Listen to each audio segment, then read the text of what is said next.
A mansão Bittencourt, envolta em uma névoa perpétua, era um labirinto de corredores empoeirados e salas escuras, um monumento ao tempo e ao esquecimento.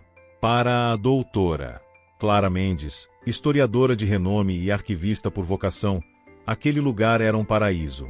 Contratada para catalogar a vasta e desorganizada coleção de documentos históricos da família Bittencourt, Clara via na mansão não apenas um trabalho, mas uma oportunidade de mergulhar em um passado que, de alguma forma, parecia se conectar ao seu próprio. Clara era uma mulher de intelecto aguçado e memória prodigiosa, capaz de reter detalhes e datas com uma precisão quase fotográfica. No entanto, havia um vazio em sua própria história, uma lacuna em suas memórias de infância que a atormentava. Fragmentos de imagens, ecos de vozes, mas nenhuma narrativa coerente. Era como se uma parte de sua existência tivesse sido apagada, e essa ausência a impulsionava a buscar o passado nos outros, a preencher o vazio em si mesma através das histórias esquecidas de vidas alheias.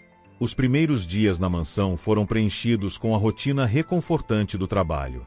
Clara organizava pilhas de cartas empoeiradas, diários encadernados em couro e mapas desbotados. O cheiro de papel envelhecido e mofo era um perfume para ela, um convite para o passado. A mansão, com seus rangidos e sussurros, parecia respirar ao seu redor. Uma entidade viva que guardava segredos.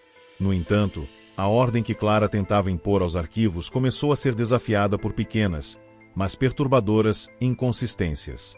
Datas que mudavam em documentos idênticos. Nomes que se alteravam em registros de família. Eventos que se contradiziam em diferentes relatos. No início, ela atribuiu isso à má conservação dos arquivos, à caligrafia ilegível, à simples desorganização. Mas a frequência e a especificidade das anomalias começaram a corroer sua racionalidade. Ela encontrou uma carta de amor datada de 1888, mas no dia seguinte, a mesma carta estava datada de 1892. Um registro de nascimento de um dos filhos Bittencourt mostrava o nome Thomas, mas em outro documento, o mesmo filho era chamado de Timothy. Pequenas alterações, mas que se acumulavam, criando uma sensação insidiosa de que a própria história estava se desfazendo em suas mãos. Era como se os documentos estivessem resistindo à sua tentativa de organização, como se o passado estivesse se recusando a ser fixado. Clara começou a duvidar de sua própria memória. Ela relia os documentos, comparava as datas, os nomes, os eventos, mas a cada vez, a inconsistência parecia se aprofundar. Ela se pegava olhando para uma página, certa de que havia lido algo diferente, momentos antes. A mansão, com seus corredores escuros e salas silenciosas, parecia zombar dela, seus segredos se tornando mais elusivos, mais distorcidos. Uma noite, enquanto trabalhava até tarde na biblioteca, imersa na penumbra e no cheiro de papel envelhecido, ela ouviu um som. Não era um som da mansão, nem do vento lá fora. Era um som que parecia vir de dentro dos próprios documentos, um sussurro suave, como se as palavras estivessem se desfazendo, se apagando. Ela congelou, o coração batendo forte no peito. O som se intensificou, tornando-se um murmúrio, um lamento que parecia vir de todas as páginas ao seu redor. Ela pegou um dos diários, e as palavras na página pareciam vibrar, se contorcer e então desaparecer. Era como se a tinta estivesse sendo sugada para dentro do papel, deixando apenas um vazio branco. Clara recuou, ofegante, a mente girando. Não era a má conservação. Não era a desorganização. Algo estava apagando as memórias, não apenas dos documentos, mas da própria história. E ela, em sua busca pelo passado, havia inadvertidamente despertado algo que se alimentava do esquecimento. O incidente na biblioteca, com as palavras desaparecendo da página, foi um divisor de águas para Clara. A negação e a racionalização deram lugar a uma apreensão gélida. Não era a umidade, nem a idade do papel. Havia algo mais, algo ativo, que estava corroendo a própria substância da memória. A mansão, antes um santuário de conhecimento, começou a se revelar como um campo de batalha, e ela, uma historiadora, estava no centro de uma guerra contra o esquecimento. As anomalias nos arquivos se intensificaram, tornando-se mais audaciosas, mais pessoais. Clara encontrava suas próprias anotações alteradas, palavras que ela tinha certeza de ter escrito de uma forma, aparecendo de outra. Desenhos que ela havia feito em seu caderno de campo, Simples esboços de detalhes arquitetônicos se transformavam em padrões intrincados e sem sentido. Era como se uma mão invisível estivesse reescrevendo sua própria história, distorcendo sua percepção da realidade. Ela começou a notar que certos documentos, que ela havia manuseado e catalogado, simplesmente desapareciam. Não estavam perdidos, estavam apagados. O espaço que ocupavam na prateleira estava vazio, e as referências a eles em seus próprios registros também haviam sumido. Era como se a existência desses documentos tivesse sido erradicada, não apenas da mansão, mas da própria história. Clara sentiu um arrepio na espinha. Era como se a entidade estivesse se alimentando, não de objetos, mas de informações, de memórias. Em sua pesquisa desesperada por uma explicação, Clara se deparou com uma série de cartas antigas, amareladas e frágeis, escondidas em um compartimento secreto de uma escrivaninha. As cartas eram de um dos antigos proprietários da mansão, um homem chamado Baltazar Bittencourt, que viveu no século XVIII. As cartas, inicialmente, eram sobre assuntos mundanos, mas o tom mudava drasticamente à medida que as datas avançavam. Baltazar começou a descrever uma doença do esquecimento que estava afetando a mansão, fazendo com que as pessoas perdessem suas memórias, seus nomes, suas próprias identidades. Ele descrevia uma presença que se manifestava através da ausência, do vazio. Uma entidade que se alimentava da memória, que apagava a existência das coisas. Baltazar a chamava de o vazio. Ele tentou lutar contra ela, registrando tudo o que podia, escrevendo em seu diário, em cartas, em qualquer superfície que pudesse reter a informação. Mas suas últimas cartas eram um lamento de desespero, suas palavras se tornando incoerentes, sua caligrafia se desfazendo, até que a última carta era apenas um rabisco ilegível, um grito silencioso de uma mente que estava sendo apagada. Clara sentiu um terror gelado. O vazio. Era isso. A entidade que se alimentava de memórias, que apagava a existência. E ela, em sua busca pelo passado, havia se tornado seu próximo alvo. As anomalias em seus próprios registros, as lacunas em sua memória de infância, tudo começou a fazer sentido. O vazio não era apenas uma lenda, era uma realidade, e estava se aproximando dela, se alimentando de sua própria identidade. A mansão, antes um refúgio, tornou-se uma armadilha. Cada corredor, cada sala, cada documento parecia sussurrar a ameaça do esquecimento. Clara tentou se agarrar às suas memórias, aos detalhes de sua vida, aos nomes de seus entes queridos, mas sentia a entidade puxando, apagando, transformando sua história em um vazio. Ela estava presa, não pelas paredes da mansão, mas pela própria entidade que ela havia inadvertidamente despertado, e que agora estava se alimentando de sua própria essência.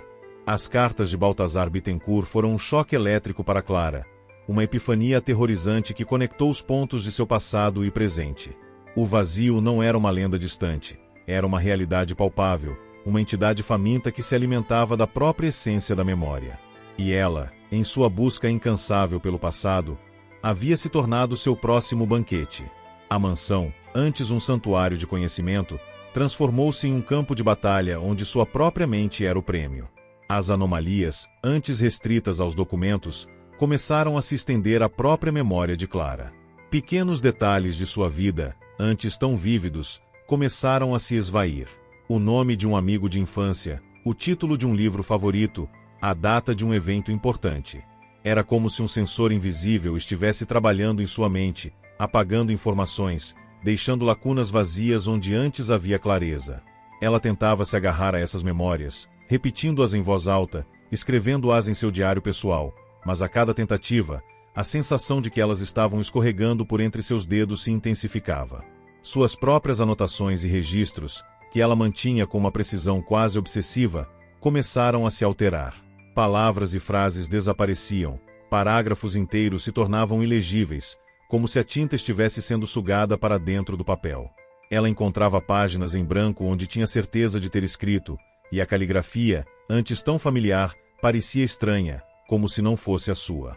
Era a assinatura do vazio, a prova de que a entidade estava se alimentando não apenas de memórias externas, mas de sua própria identidade. Clara começou a sofrer de insônia.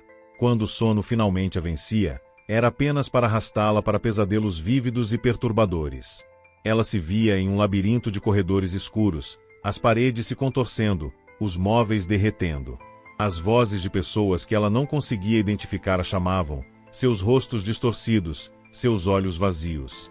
Ela acordava em pânico, o corpo coberto de suor frio, a linha entre o sonho e a vigília cada vez mais tênue.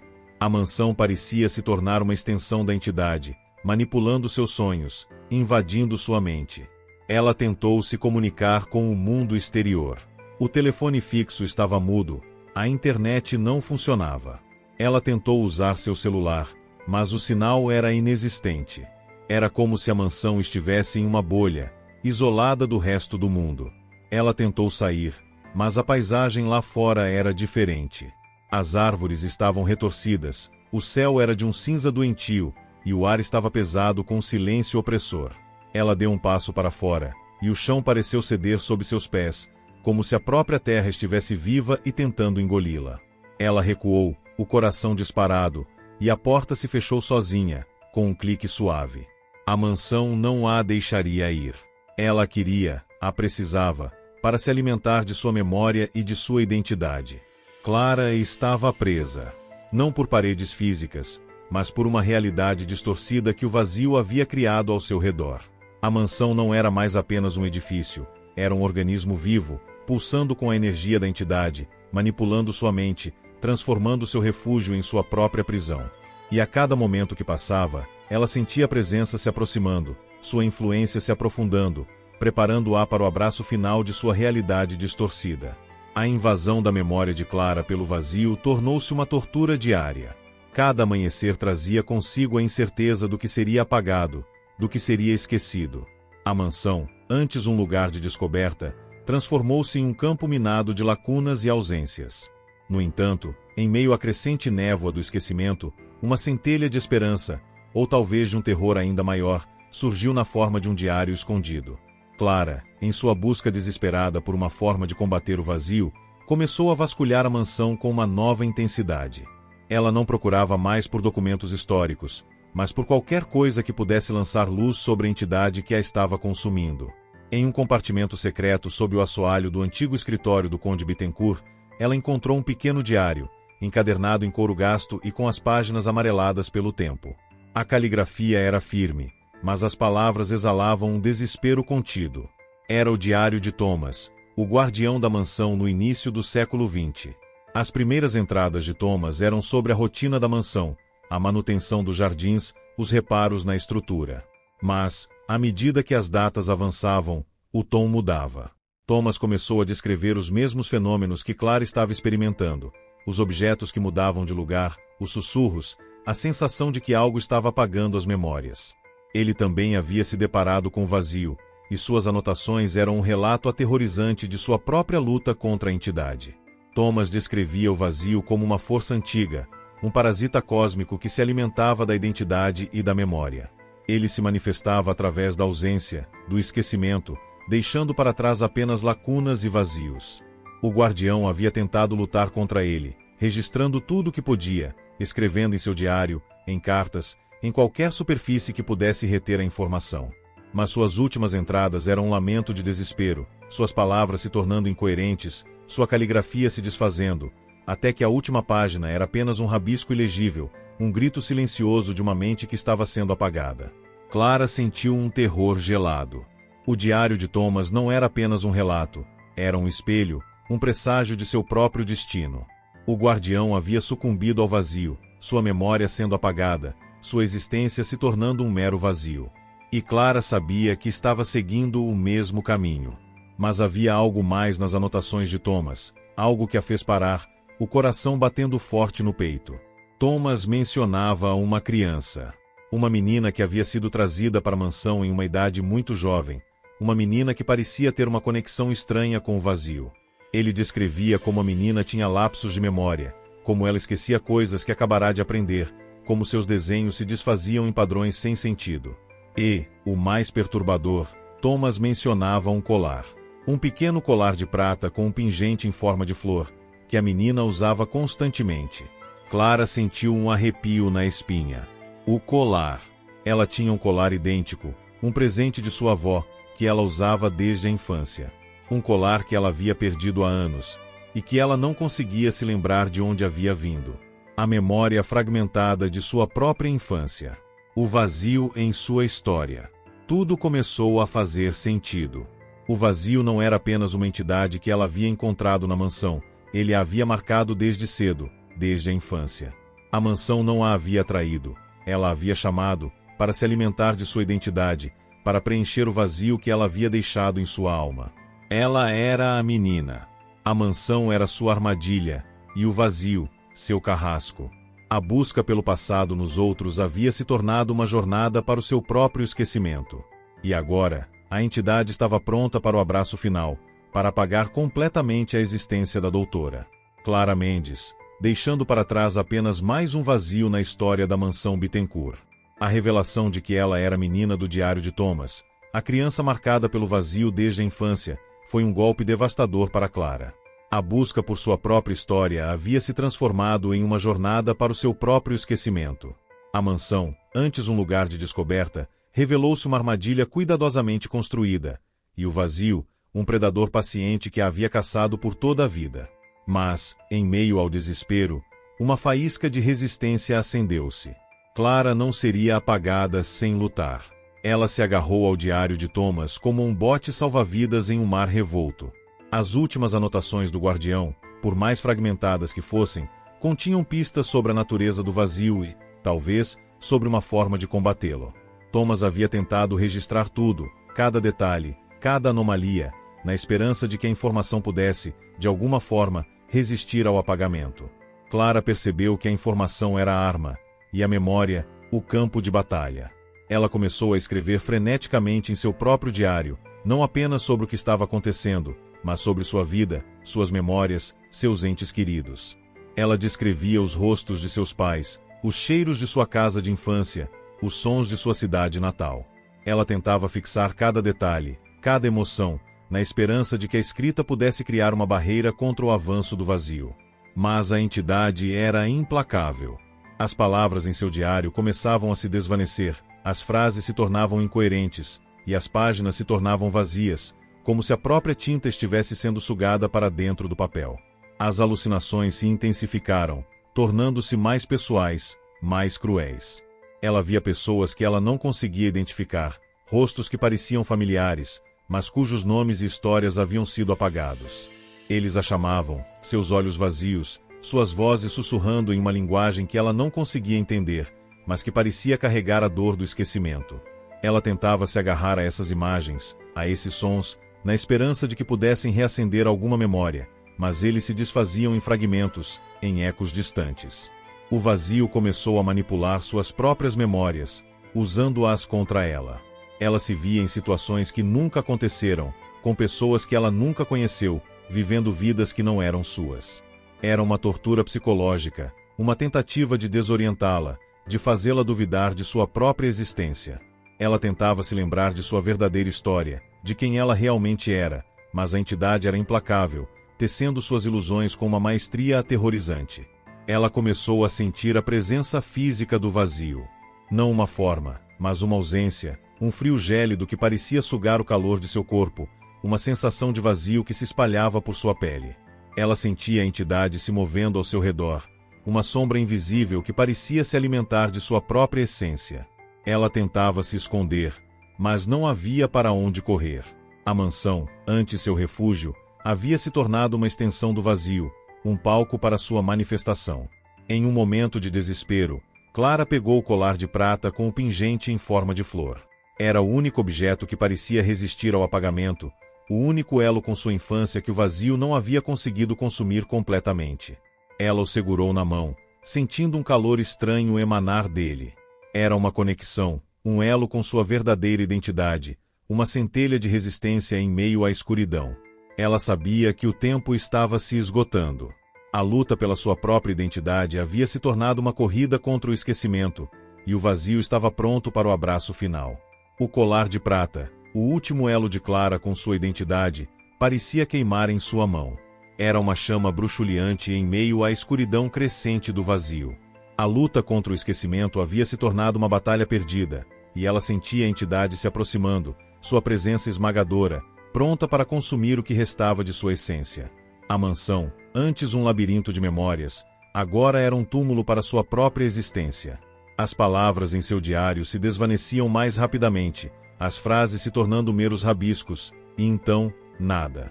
Ela tentava se lembrar dos nomes de seus pais, de seus amigos, mas suas mentes estavam vazias, seus rostos, meras sombras. O vazio estava se alimentando de suas conexões, isolando-a, tornando-a um ponto solitário em um mar de ausência. Ela se via em um espelho, mas o reflexo era distorcido, o rosto se desfazendo em padrões sem sentido, os olhos vazios, sem reconhecimento. As alucinações se tornaram constantes, indistinguíveis da realidade. Ela via a si mesma, em diferentes momentos de sua vida, mas cada imagem era um fragmento, uma memória que se desfazia no momento em que ela tentava alcançá-la.